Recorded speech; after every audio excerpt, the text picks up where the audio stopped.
my reference to solvency, no business person is going to talk about becoming insolvent in public, because your bank of recourse then would become particularly nervous about your prospects.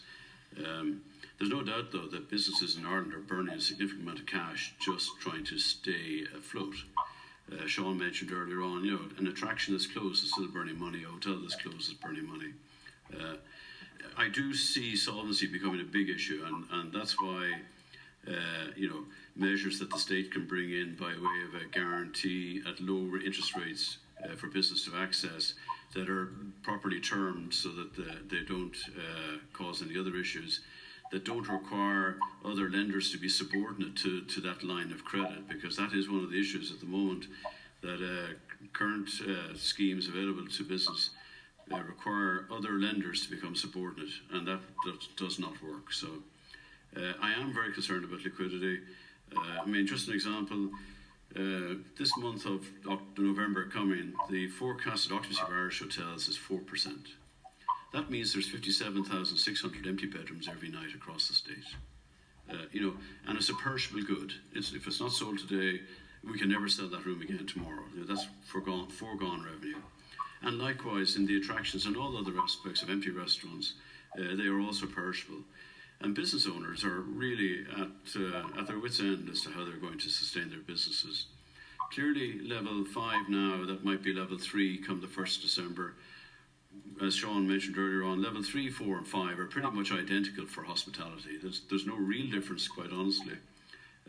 Now, there are some differences, but not significant numbers of differences.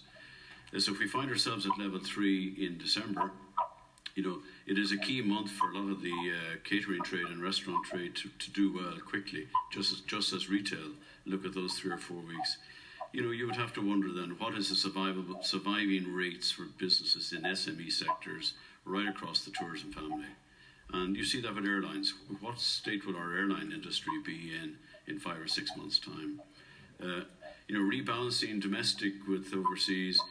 Overseas aren't all visitors. Some of these are business people travelling for business reasons, for corporate meetings, which are significant and important to the Irish market.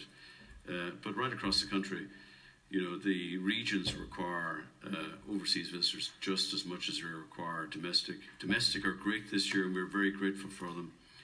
But there is a significant number of new deposits in Irish households right now, so there is a pent-up demand to spend money.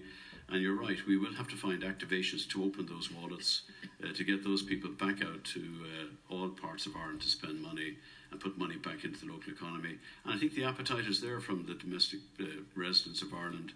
You see that right now, people are really pushing to buy Irish, buy local, buy in your town, buy in your local shop. If you don't do that, there won't be a shop in your local town, and that means you won't have a local town. So it's a very holistic thing. It's a full circle really for all of us. All of our growth is organic, and where it's not overseas, we rely on each other. So all aspects of the local economy are hugely important to all of us.